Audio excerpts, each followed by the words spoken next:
This adventurous story begins with a couple who come out to sea to enjoy their vacation, heavily drunk and completely unaware of where their boat is heading. When they regain consciousness after some time, they are confused and have no sense of direction, and the only thing visible ahead is an island, so without thinking much, they decide to head toward it, completely unaware of what is really happening there. With no other option, the couple reaches the island, and since no one is visible near the shore, the boyfriend starts tying up the boat while the girlfriend decides to head into the forest to look for help. The boyfriend stays busy at the shore, and the girlfriend walks in alone, assuming that people must live somewhere on the island and that finding their settlement would get her help. While exploring, she suddenly comes across a facility surrounded by multiple fences, clearly designed to keep outsiders away, with strange experimental equipment lying around that she cannot understand. Wanting no trouble, she turns back, but soon begins to hear disturbing sounds coming from the bushes, something strange and unfamiliar growling nearby.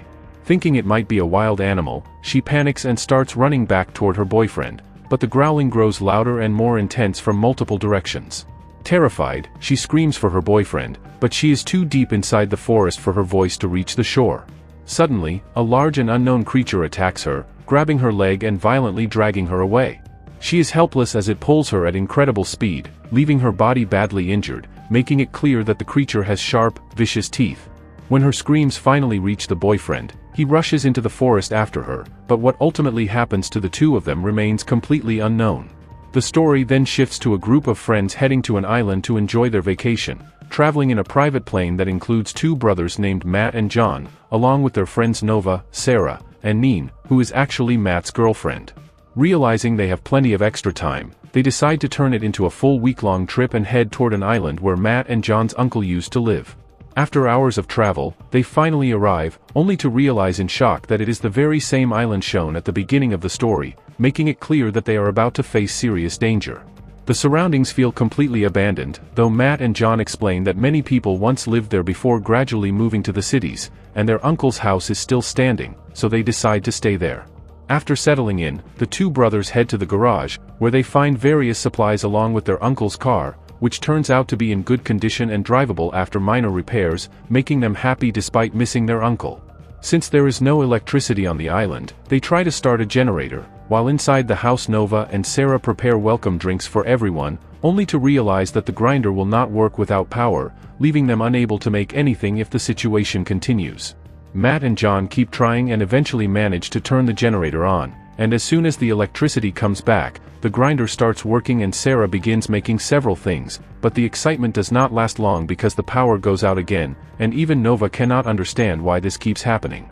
Nova then guesses that the switches downstairs might be burned out, so he and Sarah head toward the basement, where they immediately realize it is completely dark and nothing is visible, forcing Nova to light his lighter.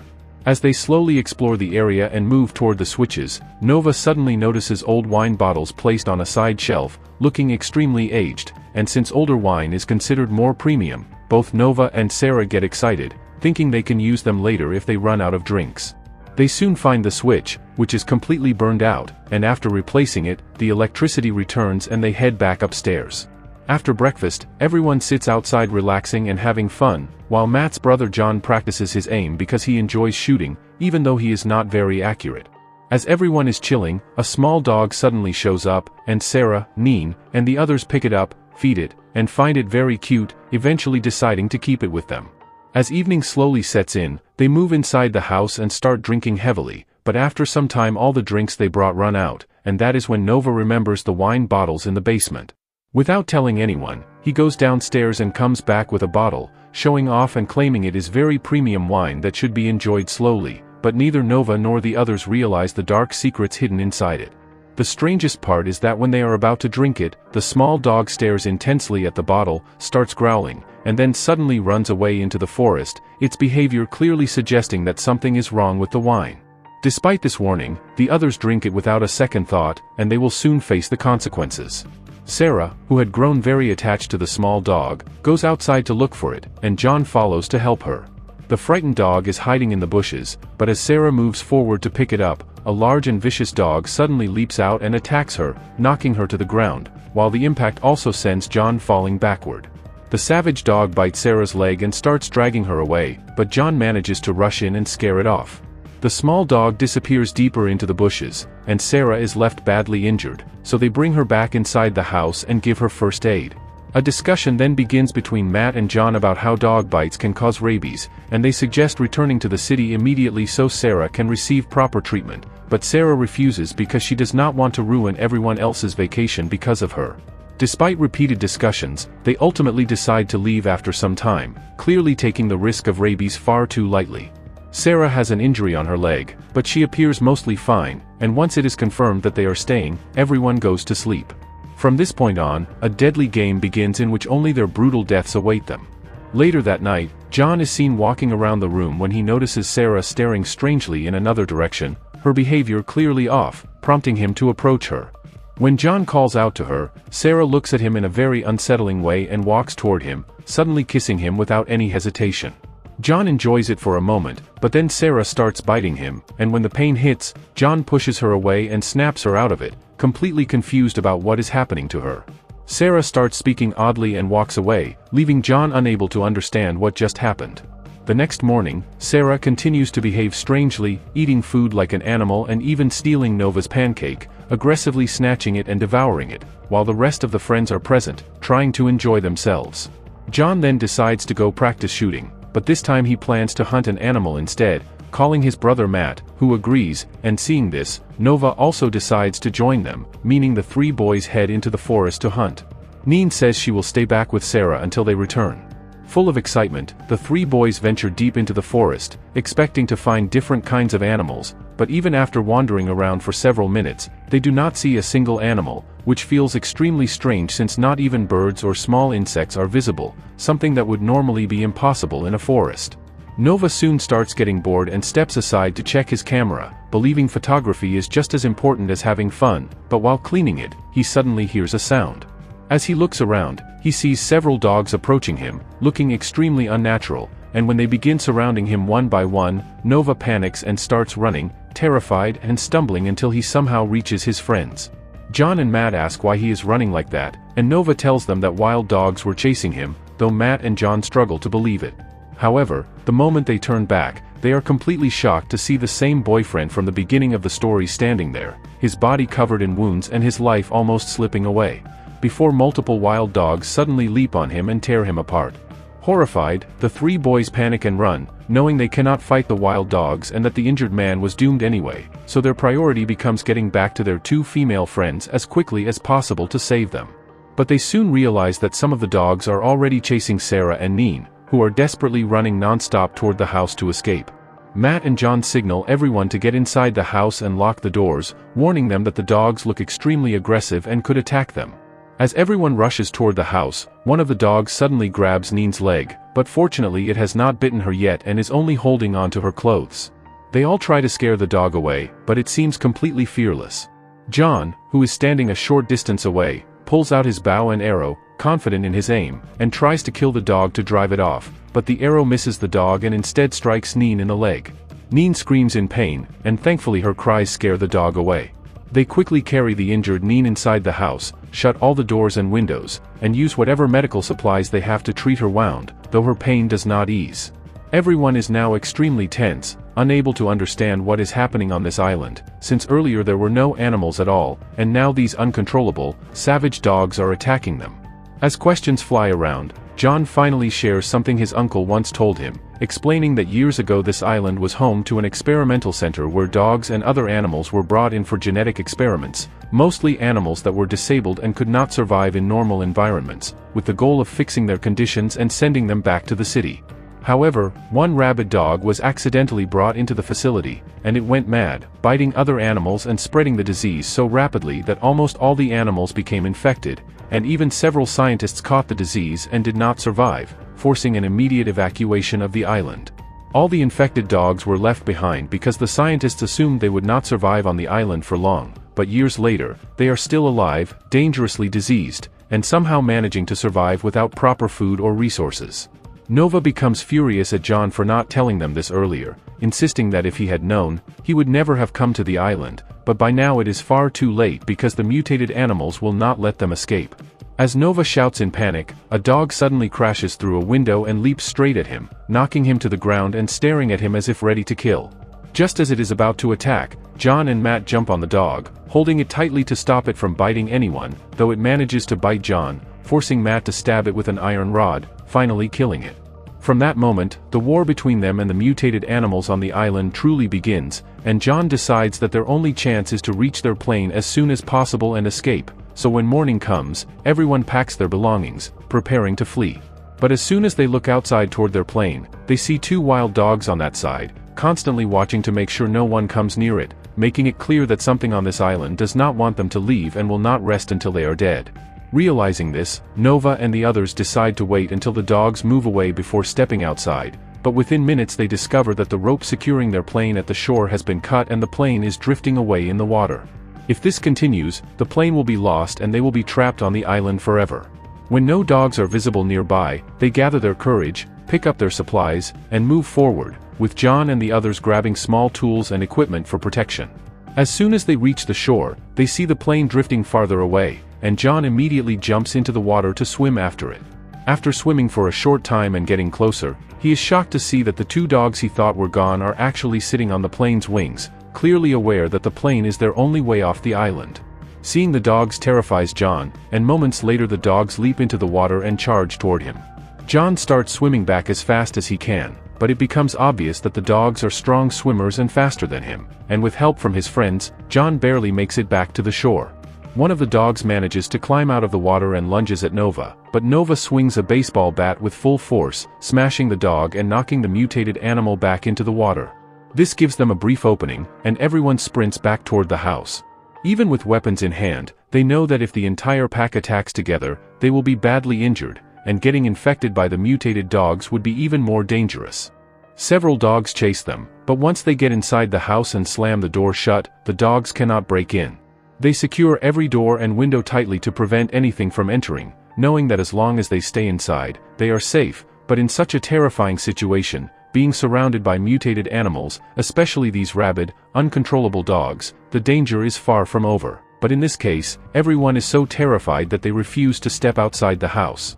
Nova tries calling emergency numbers, but there is no signal at all, leaving them completely cut off from outside help. John and Matt then discuss the possibility of escaping to another island, hoping it might be safer than this one, and for now, they drag the dead dog that attacked them out of the house and throw its body outside. As they stand there thinking, several dogs suddenly appear and begin eating the dead body of their own kind, making it clear that all of them have become fully man-eaters, likely because they have had no resources for so long and now attack and eat anyone who comes to the island, which explains the brutal death of the injured man earlier. The group retreats back inside and starts planning again how to escape, and Matt finally comes up with an idea to somehow reach the other garage, get into the car parked there, and use it to drive as far away from this place as possible. That is why Matt comes up with the idea of tying a rope from the house to the garage and using a pulley system to cross over, but for that he needs a pulley, which is located near the well. Matt carefully makes his way there and starts pulling the pulley out, while the dogs are still busy feeding on their dead companion. But the moment a sound is made, the blood-soaked dogs notice him and immediately charge toward him. Matt grabs the pulley and rushes back into the house just in time, managing to stay safe. Shortly after, he secures a rope toward the garage and sets up the pulley system so they can move across. Neen is also there, clearly worried about her boyfriend Matt, and she suggests that since she is lighter in weight, she should go first using the pulley to check the garage. Matt and the others agree with the plan, so Neen is sent first. Holding onto the pulley, she slowly moves toward the garage, but the noise triggers all the dogs, and they start barking loudly, making it clear that if she falls even once, her death is certain. While the others try to distract the dogs, Neen quickly opens the garage and gets into the car, attempting to start it, but the car refuses to start despite multiple tries. With no other option, she decides to leave, but at that moment the dogs begin breaking in, crashing against the doors and windows. Although they cannot enter because the doors are shut, it looks like they might shatter the mirrors, so in panic Neen opens the sunroof and climbs out, desperate to get back to her friends. Using the pulley again, she starts crossing back, but the pulley suddenly gets stuck midway, leaving her suspended above a pack of dogs that leap and snap, trying to grab her. Neen is completely helpless as her friends scream from the other side, until John pulls out his bow and arrow and shoots one of the dogs dead, causing the rest to back off long enough for them to pull Neen back safely. They survive this close call, but they know that something even more dangerous is waiting for them ahead, and they end up spending most of their time inside the house. Suddenly, the electricity cuts out again, plunging everything into darkness, and someone will have to fix it. Noah believes the power went out because of a burned switch, so he tells everyone to go downstairs with him, but no one shows any interest, forcing him to go alone. When Noah reaches the basement, he hears a strange noise coming from an old cabinet, and as soon as he opens it, he sees a doll inside that is slowly moving. That is when Noah realizes someone or something is actually there, and in the very next moment, a mutated dog suddenly lunges at him, attacking his throat first. If Noah had instantly curled up and protected his neck with his hands, he might have survived, but the dog completely crushes his throat, and Noah is killed on the spot.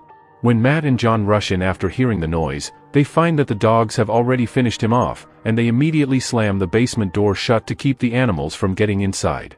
By now, mutated animals are barking and circling the house from every direction, clearly trying to force their way in, and the situation becomes so bad that everyone starts running toward the upper floors to save their lives as the house slowly fills with these creatures. John signals everyone to run to the attic, and in the chaos, one of the dogs attacks Matt as well, nearly killing him, but John reaches him just in time, shoving the dog away and dragging his brother toward the attic. Thankfully, they all make it up and pull the attic stairs up behind them, while the house below is completely overrun by mutated animals. Hours pass as they hide inside, unsure when the next attack will come or if they will even escape alive, but when they finally come back down, the dogs are gone. Matt and John decide the only option is to somehow start the car and escape, so John carefully gets into the driver's seat and tells Matt to push from behind. After pushing for a long time, the car finally starts, but the engine noise immediately attracts several dogs, who sprint straight toward Matt. He barely manages to climb onto the car and shouts for John to drive faster, grabbing his brother's bow and arrows and aiming at the charging dogs. John suddenly takes a sharp turn, causing the bow and arrows to fall to the ground, leaving Matt completely unarmed and unable to fight the dogs, so he quickly gets back inside the car. For a long time, the mutated animals continue chasing them, and at one point the car suddenly stalls and stops right at the edge of a mountain cliff, where even a small mistake could send both of them crashing down below. Thanks to the excellent driving skills John learned from his uncle, he manages to reverse the car, and after a few attempts, the engine starts again, allowing them to turn back toward their other two friends. However, in a terrifying moment, a mutated German Shepherd lunges at Matt, and Matt grabs the dog by the throat, struggling to keep it away from himself.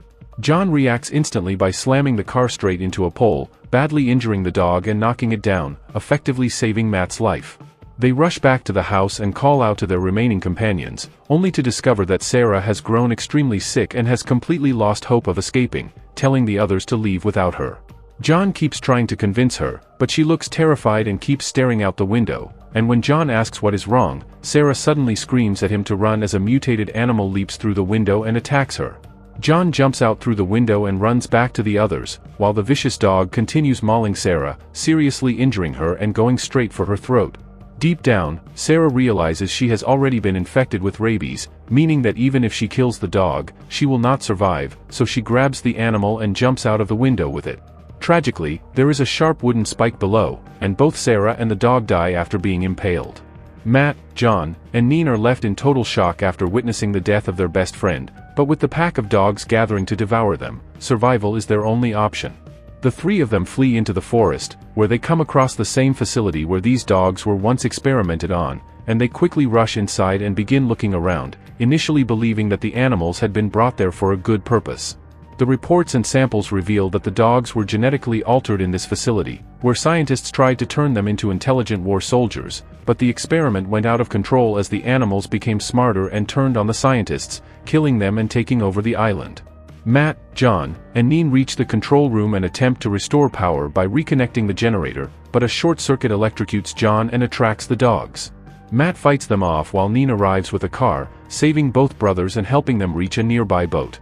They crash the car into the water, escape onto the boat, and believe they are finally safe, but strange noises reveal another mutated dog hiding inside, leaving them trapped as the story ends.